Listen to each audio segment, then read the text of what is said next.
Welcome back to Celtic State of Mind. I'm Paul John Dykes. We are talking about our pre-season friendly against Bristol City with Colin Watt, Brian Degnan, Laura Bradburn and Ben Mead. We've got a full house. I'm going to come to Ben first. Ben is here representing Bristol City. He runs his own YouTube channel. He knows the club inside out. That was a better second half for you guys, Ben. Yeah, definitely. As I said at half-time, I think we just needed to get a bit more attacking, but put a bit more pressure on your back line, and we definitely did do it.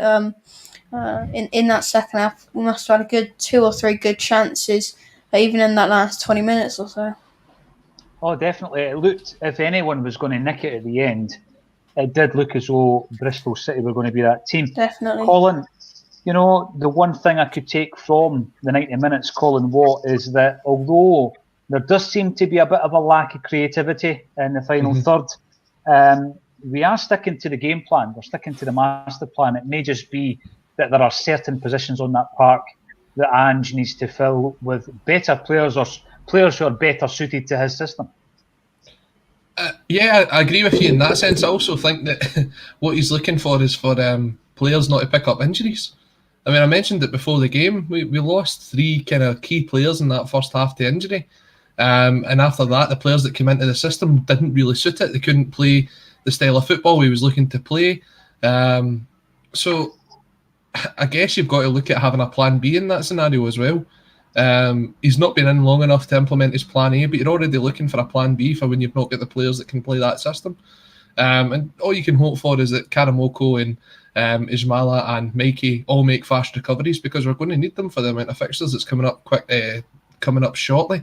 I'd be surprised if we don't see a sort of a fringe team that plays against Preston on Saturday. I know the Colts start their Lowland League season against Bonnyrigg Rose, I believe it is, on Saturday. But I'd be making sure that we've got some of those players there on standby, because we can't afford any more injuries going into this European game. No, we can't, and that's always going to affect the shape. I think Ralston was also a victim. You seen him clutching onto his hamstring just 5 minutes before he went off. Before I ask Brian his opinion on this, I'm going to come to Laura first. Ralston was holding on to his hamstring, but according to the commentator, we had plenty of depth in the defence, and in particular at centre half. That commentator, I don't think, did his research on Celtic, did he? No, particularly frustrating when you're sitting here with 4 people who know Celtic inside out. Ben is, I'm sure, the same with regards to Bristol City. Frustrating that on the club's own broadcasting service we don't at least have a commentator who can name a lot of the players, recognise a lot of the players, and has an in-depth knowledge of the way that the squad works. Any Celtic fan watching there will have been shocked to hear anything about our squad to have been described as in-depth, because it only takes a vague knowledge of what's been going on at the club to know that that is far from the case. And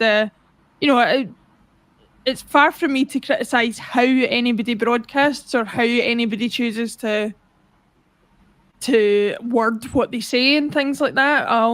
We all know we've got our word crutches and things like that we say because we don't always know what comes to mind straight away. But to say things that just factually aren't true is poor. And I think there's plenty of people already at the club and in the multimedia team at the club who could have done a better job, and other people outside it. I really hope that as a minimum prerequisite going forward that they get somebody who at least knows the first team squad inside out before they get them to commentate on the matches. Laura, was that a text from Celtic offering you the job? No, but I'll be open to offers if anybody's watching. Brian, I'm going to come to you. The point I was making with Colin is I thought it was a fairly disappointing performance in the second half, but I take Colin's point. It's disjointed when you're bringing in 4 or 5 players who weren't starting the game, and they're being forced upon you because of the injuries. But last season, our side looked disjointed for big parts of the campaign. You've seen players who seemed to be playing for themselves. They weren't playing to the game plan, if there was indeed a game plan. I know a couple of times Callum McGregor said he wasn't quite sure what the game plan was. One overriding positive I'm going to take from the first 3 games is that there does seem to be a game plan, and the players are playing for each other and playing for the manager. Absolutely, yeah. I think that you can see, I think you hit the nail on the head earlier. We were, a dominant team. We were pressing possession. We looked like there was a bit of creativity, but there wasn't just quite the level of player to commit to that extra pass, to see that extra bit of vision. So yeah, I think that, listen, we're going to win far more games when we lose playing that system, even if we have to sort of supplement the first team squad with some youngsters. So yeah, I think it's good that there's a game plan. I think it's been pretty clear the past couple of games. I think Shaw is one that I would start against Midtjylland, because I think he fits into the system really well, especially if you're looking at your midfielder dropping back into a back 3. And I would also consider starting Big Murray, because I know he's only 18, he's a converted centre back, but I think he looks very composed. I think his positional sense is very good. I think when we were under pressure from Bristol, we thought they handled it really well, as did Welsh.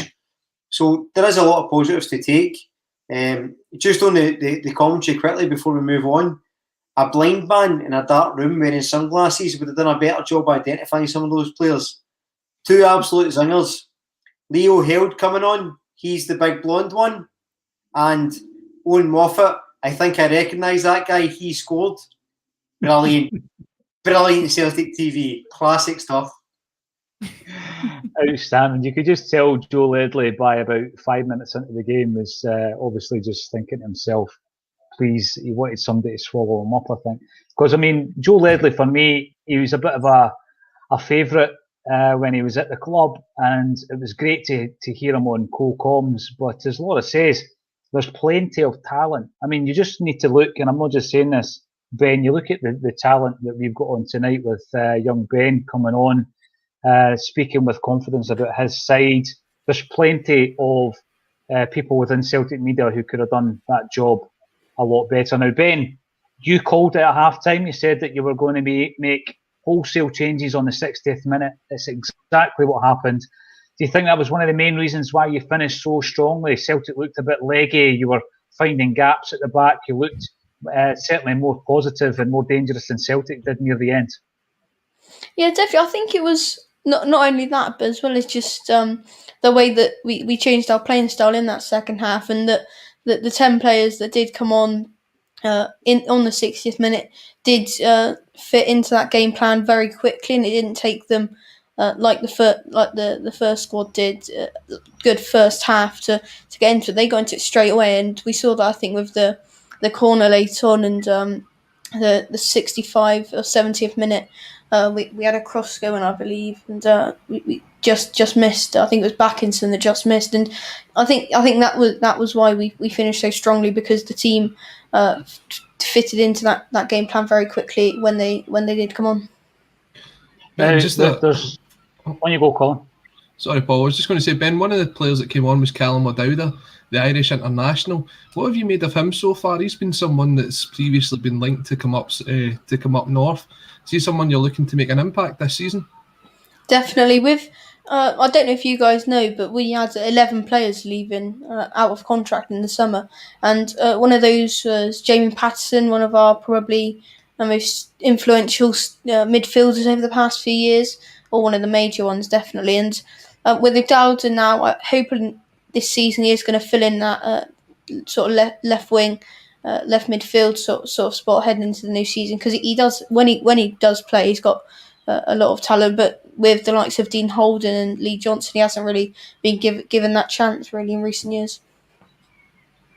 You know, there's plenty of comments coming through, and what you tend to get, Laura, is 2 ends of the scale. You get the 2 sides of the coin. Let's have a look at some of the comments coming in. And first off, we've got Studio O'Reilly. Where's the 1-2 touch football Ange was talking about? That was like last season's team, utter letdown. But Brian comes in, and he's commenting also on YouTube. Wouldn't read too much into it. The volume of substitutions really took the flow out of it. Really impressed with Shaw again, and young Held did well when he came on. would worry about goal scoring. Now, we've seen quite a few players linked with the club, Laura, and although we have been impressed with Ajeti, I think a night like tonight shows that, if the chances aren't being created and you need something different up front, different kind of approach, we really are seriously lacking in that department, aren't we? Yeah, I mean, it's not a criticism of Albion Ajeti to say that, any club who's serious about, going far in Europe or challenging for a league title as we are, needs to have multiple options up front. If Eduard is not going to be staying and Ajeti's going to be sort of looking like he might be the main front man going forward, even if you discount how he plays or whatever, if he happens to get a massive injury or something like that, then you're running very thin on the ground in terms of options.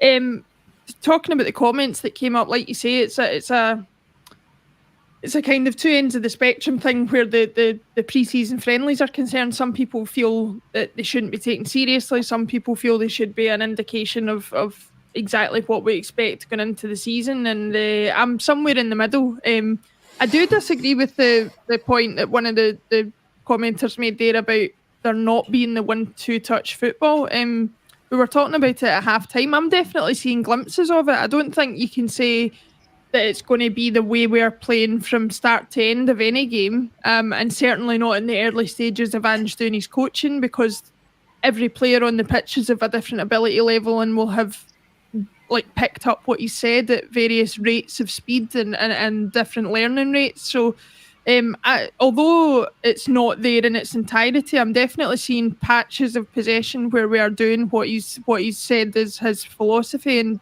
as long as we're seeing flashes of it at this stage, I'm happy with that, as long as it continues to improve. Yeah, I mean, even into the second half, Laura, there was a period of intense pressure around about the 70-minute mark, and it was all built on that high tempo, level of passing, the high press, and all it would have taken was someone like Turnbull to get an opening for a shot, or for Ajeti to get a bit of space in the box. So yeah, I don't fully subscribe to that. I think we have seen enough signs. Tonight was definitely, of the three games, I would say the most disappointing. But I'm going to come to Colin Watt because I've been very vocal in my praise of Leo Held. But I think looking at that second half, the one player that really stood out for me from the youngsters was indeed Dane Murray. Colin, what's your thoughts been on him? And do you think he could really push for a claim for being a first-team squad player? That's a difficult question, to be honest, Paul, because a lot of these players that I think we're going to see in pre-season, especially I'm kind of hoping we see on Saturday, because I don't want to risk any more injuries ahead of this big European game, are probably guys that are going to come in and then probably fade out again, and we'll see them in 2 or 3 squads throughout the season. I don't think they'll be a part of the first team. They'll probably train, they'll play in the development games. I think they'll probably drop into the Colts team. I don't think you'll see Murray in and around there, especially when you get to the likes of Tuesday night. Are you really wanting to start a guy who we've kind of criticised Near Beaton for playing as a centre-back when he's a centre-mid?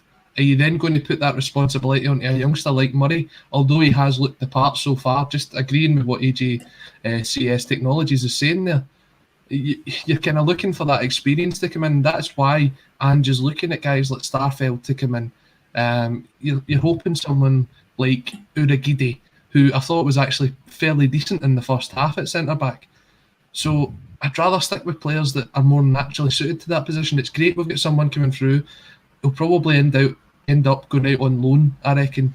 I don't think he'll be part of the first team squad for a lot of games next year.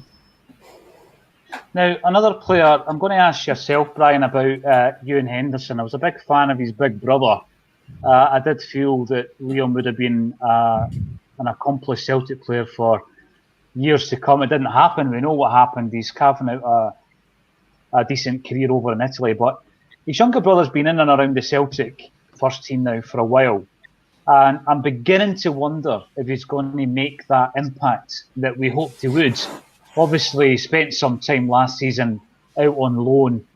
But from what I've seen in the pre-season, tend to agree with Andrew, who's coming in on Facebook. He's flat to deceive for me. I don't think he's going to be a first-team player for Celtic. No. First of all, I just want to say Andrew Thomas O'Connell might be the best name ever. That's absolutely fantastic. But listen, I think he's almost like a Mikey Johnson figure for me, and that's like there's a good player there, but I just don't know if he's a Celtic player. And I think that, like you, I was a big fan of his brother Liam. I think he's a very, very good footballer, and I think Dean Henderson's a good footballer. I'm just not sure what his position is.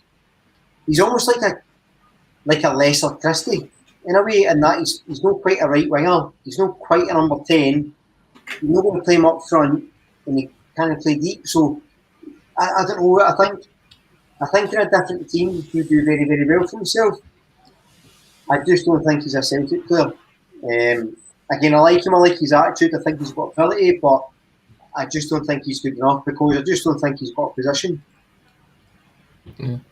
Now, Ben, for anyone who didn't tune in at halftime or on the pre-match, what I want you to do is to introduce yourself to ACSOM's viewers and tell us a wee bit about what you do on YouTube.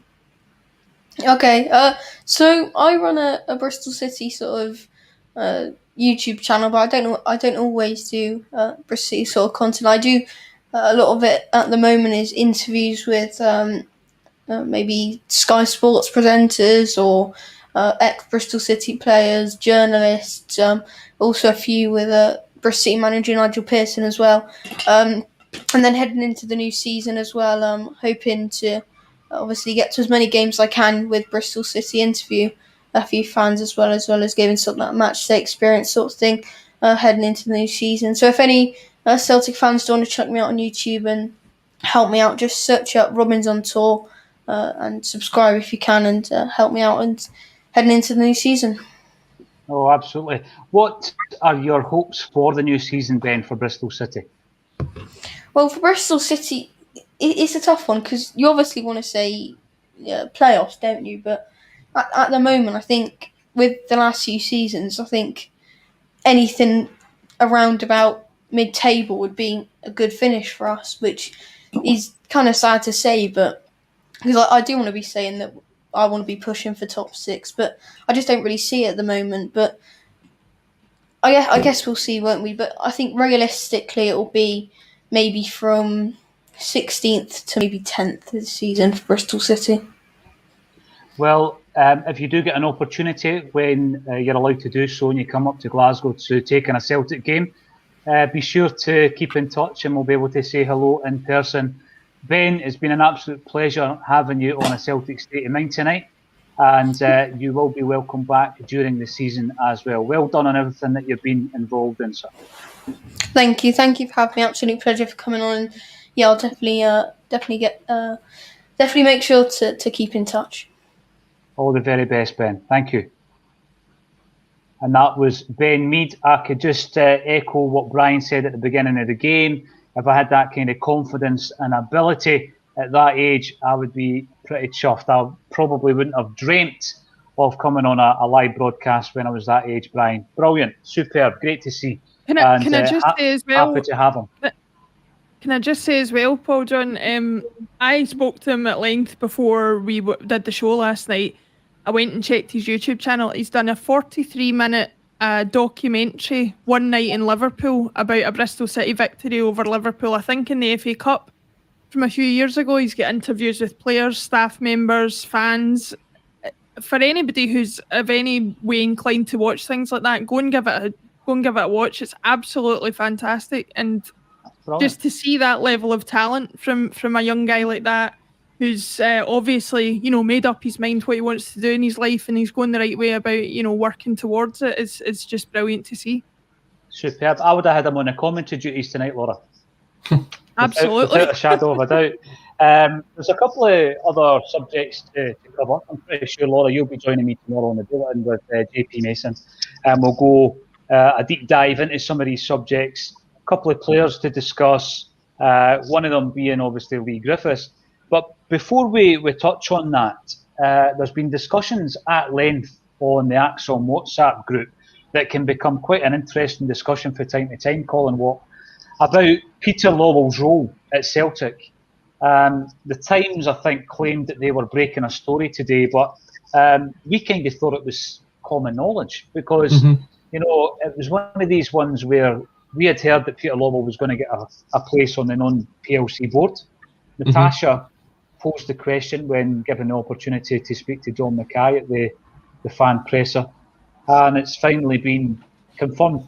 Do you read much into that, or are you of the view that, you know what, you know, that's a board that isn't involved in the day-to-day running of the football club?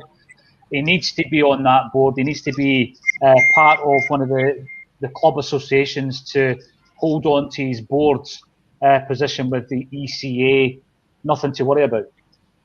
That's the sort of common sense approach to it, Paul. But you can see that now that it's out there, it's going to be a stick for a lot of fans to have a go at the board for. The fact that we were promised that he was gone, we were promised he was out of here, and then suddenly if a transfer doesn't go the way that fans are thinking it's going, is Lawwell still involved? Is he telling Dom how to do transfer dealings? Having him just in that vicinity, I can almost understand why Celtic didn't rush to say, well, Peter Lawwell's still part of the non-executive board, it's to do with his job at the ECA, etc., etc. It's because they tried to sort of distance it from it because of the amount of abuse that Lawwell took last season for the way that things went. Now, if we give credit to them and you say he's in the background, as you said, he's dealing with the European Commission, he's only there for 2 years, and once that's up, he's not there anymore because Celtic wouldn't be part of that board that it rotates every couple of years, so he'll move on. But Celtic, if that is now going to be the way that the press lead with this, it's an exclusive. Celtic should come out and just clarify the situation. Part of this communication that we've asked for with the fans and the club, just to clear everything up so that there's no way that anybody can construe it to mean something that it doesn't. Yeah, I mean, Laura, when I look at the situation, I've seen quite a lot of things on social media saying that as soon as you start attending fan press conferences, you become a club lackey, you become part of the propaganda machine, that kind of thing. So you've got that on the one side. On the other side, you're trying to offer as balanced a view on it as you possibly can. What I would also say is that obviously there were other things happening off the field involving Peter Lawwell in and around that time. It probably wouldn't have been good to add fuel to the flames, pardon the pun, at that time by coming out and giving some other kind of ammunition to throw at the situation. What's your thoughts on it, Laura? That we're obviously in a transitional period. When posed with the question, and credit to Natasha because she went in for a second bite because she wasn't happy with the answer that Don Mackay gave her. I think the description he gave is that he's at the end of the phone, which he appreciated because obviously he was new to the role. Are you like Colin? You don't feel as though this is a threat, like an overbearing presence on the new CEO? I mean, I don't think I'm as confident as Colin that it isn't a threat. On the one hand, I'm like, 17 years is hard to cut ties. There are going to be elements of the way the club is run that are going to take a while to filter out, and I'm sure Dom Mackay will look for guidance from Peter Lawwell in certain aspects. What concerns me is he's never been one from the way that he's practiced things before to stay in his lane, if you like. He's kind of put his finger in many different pies throughout the club, things that didn't particularly, that CEOs at other club wouldn't normally do. So if he is going to stay on and represent the club on a European level in some basis, which he apparently is very accomplished at doing, then and he sticks to that and that is his skill set, then I'm all for it. But I'm just a bit afraid that that will give him license to feel like he still has input at the club that he should no longer have. And so, yeah, I do have concerns about it. I would have preferred that. I've said it plenty of times before. I said that about Scott Brown when it wasn't a very popular thing to say. I said that about Neil Lennon. Clean breaks for me are always better than something messy. What's your view on it, Brian? Because I take both Colin and Laura's point on this, and I think it is definitely going to divide opinion. It's going to divide opinion just between us four, never mind amongst the vast support of Celtic Football Club. What's your take on it, Brian? I'll be honest, I thought it was a bit of a non-story. I distinctly remember Dom in his first press conference saying that Lawwell would be around the club on the end of the phone. He was part of the European sort of commissioner committee. He would sort of be around. So it seemed to me very clear for the start that was the case. I don't know, maybe somebody missed the press conference. The mainstream media who slagged fan media for not paying attention and not being professional. It seems like they missed a few tricks there, because this is a story that was, for me, out there weeks ago. What I would say is Dominic Mackay is 45, and he's CEO of Celtic Football Club after being CEO of Scottish Rugby. There's no way he's going to be intimidated, bullied, or pushed aside by anyone. You don't get to that position at his age without being very, very good at your job. Mm-hmm. So I think Law was a huge ally in terms of the European stage, because, look, his ego obviously got the better of him, especially in these latter stages of his career as Celtic CEO. But what he can never deny is, I think he done the wrong things for the right reasons at times. I think he always wanted what was best for Celtic, and he done it his way. We may not agree that worked, but I don't think he would ever sell Celtic short or sort of undermine us or throw us under the bus. I think he'll always defend us in the European stage. So I'm not worried about him being on that committee, and I'm certainly not concerned that Dom Mackay is going to be somehow brushed aside and intimidated by Lawwell's presence. I don't think that's a factor.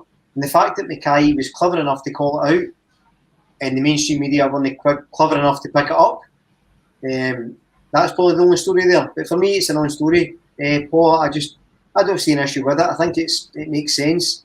You're always going to have that transition. And look, I was Mr. Conspiracy Theorist. I said his son was going to be director of football. So, maybe my opinion is no worth salt. But yeah, I'm not concerned in all seriousness. I think Dom Mackay is far too shrewd a businessman to be put out of sync. And I think he called it out early.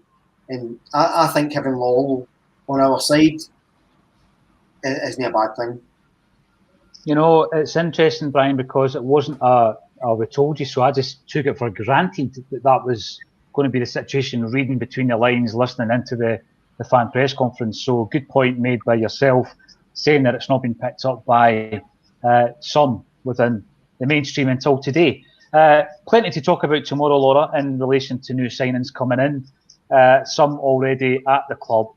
But we were watching that game tonight and we looked wafer thin up front. We've got Ajeti. We've been giving him loads of praise about looking trim, looking up for it, scoring a couple of goals. I'd love him to prove all the doubters wrong and to repay Celtic's faith and transfer fee in him. But we don't have the backup that you would expect, going into the domestic tournaments and also into Europe. We had Bayo, we had Klimala, they're gone. We're expecting to lose Edouard. The other striker that we had at our disposal, or have at our disposal, is indeed Leigh Griffiths, a player who we seem to talk far more about his off-the-field antics than we do about his goal-scoring prowess. There's been a development in that there will be no criminal investigation into his misdemeanours. For you, where do you sit with Leigh Griffiths? I mean, I would have expected that when he was given his final year, it would have been heavily caveated with certain conditions in terms of any misdemeanours would result in the termination of the contract. I mean, do you think Celtic have been smart enough to do that? I don't know what conditions they will have put on the contract. I think it would be the same as with any player. If you bring the club into enough of a level of disrepute that there must be grounds for termination of contract. I don't feel particularly comfortable commenting on the allegations or the outcome of the police investigation or anything like that, because I don't think that I'm well versed enough in that kind of thing to really offer an opinion on that. But what I will say is this, that Leigh Griffiths, for me, should never have been offered the contract on a playing basis. I think his career at Celtic has done for a multitude of reasons. I think he has not been the player that we all like to talk about him as being for a long time now. And for me, the best thing for all parties concerned would be to try and find a buyer for him, try and replace him in whatever way we can, and just move on from the situation, draw a line under it, because I think even before recent events, things were done for him at Celtic in my book. Now, Colin was nodding in agreement there. Obviously, as I've said before, there are many disagreements on the ACSOM WhatsApp. We don't fall out about it, Colin. I was very public in saying that I felt Griffiths was going to get a contract, and particularly after Ralston got his 1 year extension. And, you know, I feel, regardless of the outcome of the actual criminal investigation, I do feel that it's the same old with Lee Griffiths. Once again, it's off the field misdemeanours. I feel that we need to cut ties with him. If we're able to get a fee for him, absolutely, that's a bonus. What's your view on this, Colin? Because I knew you didn't want him to get a contract in the first place. No. I mean, as Laura said, we're not versed to talk about the allegations and the kind of criminality or lack of criminality or whatever had happened. But what we can talk about is the amount of opportunities that Lee Griffiths has had at Celtic and the amount of opportunities that Lee Griffiths has spurned at Celtic several times. And you can't just keep going, well, when he's fit, he's going to score. When he's fit, he's going to score. We've been saying that for far too long now.